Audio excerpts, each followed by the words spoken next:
Our Week 4 Monday Night Football matchup features Eli Manning and the New York Football Giants taking on the undefeated Vikings. Tune in at 8:15 p.m. Eastern. Our coverage begins with Monday Night Countdown at 6, also streaming live on Watch ESPN. What do you gentlemen expect from tonight? Look, the Giants should probably lose tonight. They're going to Minnesota. They don't play well there. Zimmerman's defense is great, maybe the best in the game, along with the Broncos, you'd have to say. And Eli is turnover prone. He's pick prone. However, Eli also gives them a chance to win, Stephen A., because he's like the anti-Alex Smith. It's not all about check down and playing it conservatively, which might make him a better quarterback in many respects. Eli's not afraid to lose. So what are you saying? He tries to win. So Eli's gunslinger mentality, combined with the fact that Shepard is going to, over this course of the season, is going to loosen Odell up a little bit because they're going to have to pay attention to him too, means the Giants have a shot. They should lose. They got a shot. So basically you pick both. I'm picking the Vikings. All right, thank you so much, because I don't know, I didn't know what you were doing there.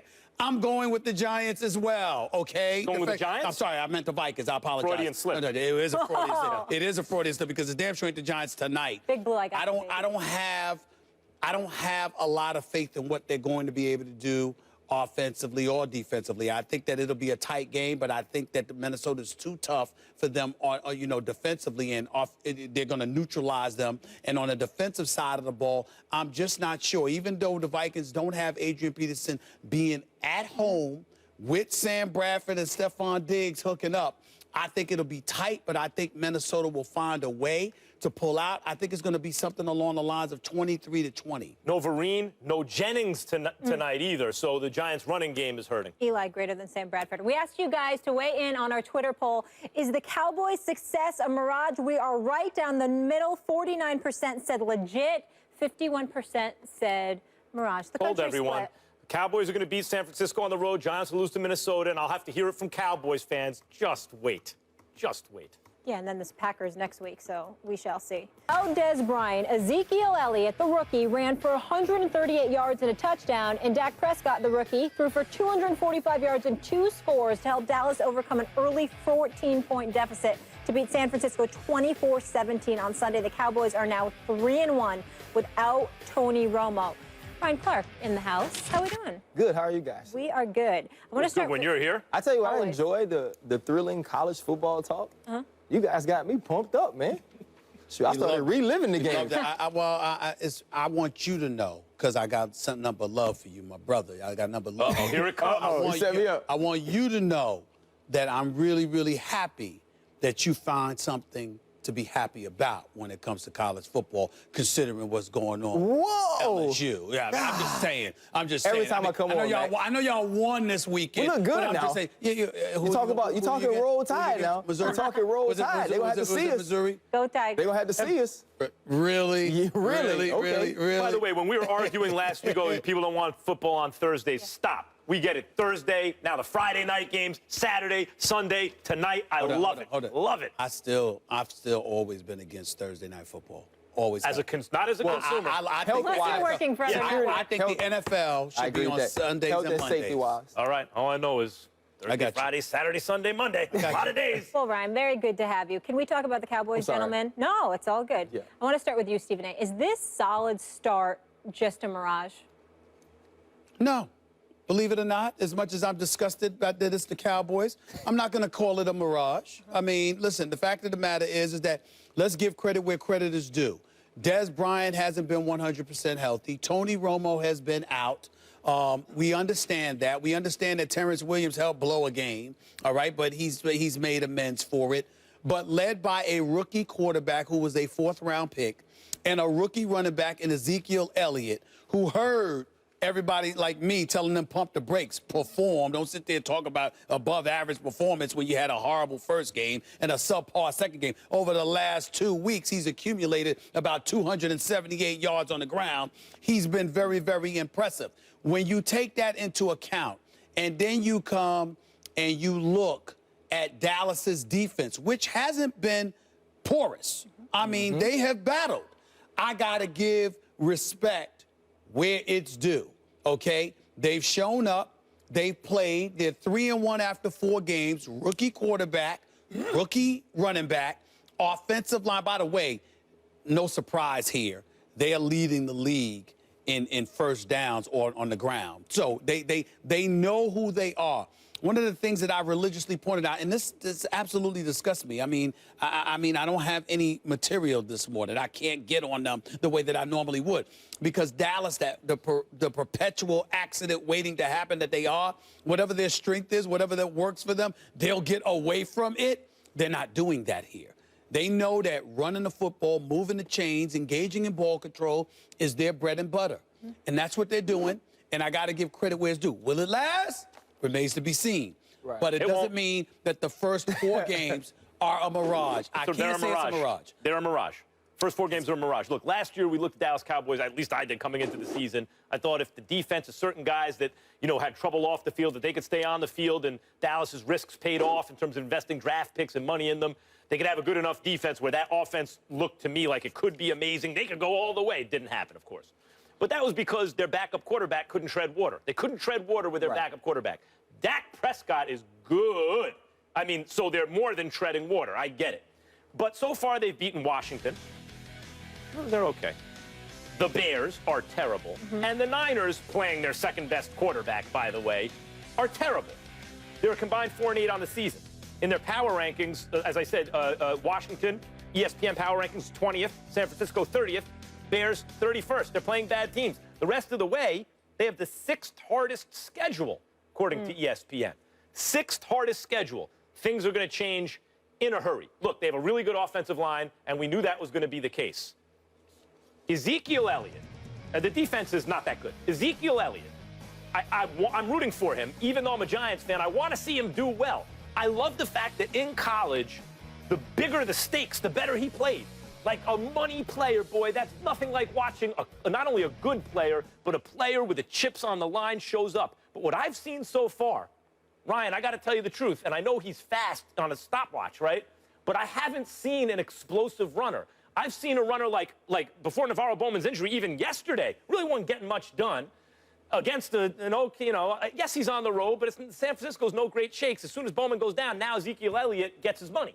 The week before, he ran a lot and ran pretty well and certainly accumulated a lot of yards. But so far, I don't see, I know he's like all-world in yards right now, I don't see a stud running back there at the moment. I just don't see it. I want to see it, but I don't see it. You couple that with the fact that Dak Prescott's not going to not throw any interceptions the rest of the year as he's done so far. He's not going to be interception-proof. Right. And the fact that Dez is banged up, and the fact they played an easy schedule coming up to a hard one, they're a mirage. I think they're going to finish last in the division. Well, see, here's the thing. Both of you guys are technically right in some form or fashion. I agree with everything you said, Stephen A. If you look at this team, you can't necessarily say they're a mirage because what they've done is tangible. Dak Prescott hasn't turned the ball over. And going into the future, we know he will because that's part of playing the position. Ezekiel Elliott has run well in the last 2 games. But I agree with you, too. I was waiting to see more in the open field, to see somebody that can break the big play, as we saw him do against Alabama, as you saw him do against Oregon when the chips were down. But he's still getting those yards. And it's not a mirage because it's tangible. You know, when you're out in the desert and you need some water and you see out in the you look out, you see a big pool, a pond or something, you think you're going to dive in and get wet. It's not there. This is more like fool's gold, though. Oh, because it's there. I'll go with fool's gold. Because it's there. It's tangible. We can touch it. I like that analogy. But as you said, though, they beat Washington. You beat Chicago. Everybody, obviously, other than Detroit, can beat them. And San Francisco, when you have a Chip Kelly-type offense, your defense will fade in the 3rd and the 4th quarters. You also lose Navarro Bowman. But what these guys have done is real. But now it gets real because you have the Bengals coming up. You have the Bengals. Then you have on the road at the Packers. You play the Eagles. So now we get an opportunity to see this true and to see it tested. I believe as the future goes, this team will be very good. I think Dak Prescott is the real deal. I believe Ezekiel Elliott will be a really good running back in this league. We know about the offensive line. Obviously, you need to get Dez Bryant healthy. But what they've done to this point is impressive. So now we have to just pump the brakes and say, let's see what they do when they play against people. There's more fool's gold coming up, though, because the Browns is a win. The Browns is probably a win, and the Eagles is a rivalry game. The next 3 we know, though. The next 3 we're sure about. Let me chime in because I want to get y'all thoughts about this. This is just a belief that I have. Didn't play in the NFL. You did, so I'll defer to your expertise. Want yours too. Here's what I'm thinking. Last year, the Dallas Cowboys were 4-12. All right? Still a top 10 running game. Year before, they were 12-4. Went to the playoffs, the catch that wasn't a catch, et cetera, et cetera. They had the number 2 running back in the number 2 running game in the NFL. Where are they right now? Number 2. So what I'm saying to you is that we're looking at competition. I'm getting y'all giving me competition, and I'm not poo-pooing that. Cincinnati, Green Bay, Philadelphia over the next 3 weeks, Pittsburgh after you go against the Browns, and Baltimore. And then a home game against Washington, which won't be easy. And then after that, Minnesota and the New York Giants. I understand. The reason why I want to show, I know it's sacrilegious for me to do this, the reason why I want to show the Dallas Cowboys respect is not because of their record. It's because of why. It's the fact that they are leaning on who they are. They have shown a propensity to run the football against anybody. And that's what they're doing. But now, if they were doing it because Dak Prescott was throwing footballs all over the place in 400-yard games, that would be different. But running the football and moving the chains, to me, they can do that with that offensive line against anybody. No, I believe that they can run the football and move the chains. We've seen that. I agree with you that the things you pointed out about this team are true. I also believe they haven't beaten good opponents. And so for me, I need to see Dak Prescott do this under pressure. I need to see him perform when it counts against a team whose defense I respect. You look at the games that they've won defensively, the things that they've done. Church gets the interception against Cousins in the end zone. Morris Claiborne comes Morris up Claiborne deserved a game ball yesterday practically. Morris Claiborne, and the game ball he gets, though I love him, LSU guy, very happy. After they give it to him, he should walk to San Francisco and hand it to Blaine Gabbert. Right. Because you don't throw the ball before the sticks on 4th down, allow me to hit. When Torrey Smith hasn't beaten the inside, you lead him and allow him to go get the ball. Now, Morris has played very well. I don't think he meant the throw where he threw. The throw went. Right, but what I'm saying is, this team has played well until this point. So I can't say necessarily they haven't done the things for us to believe in who they have.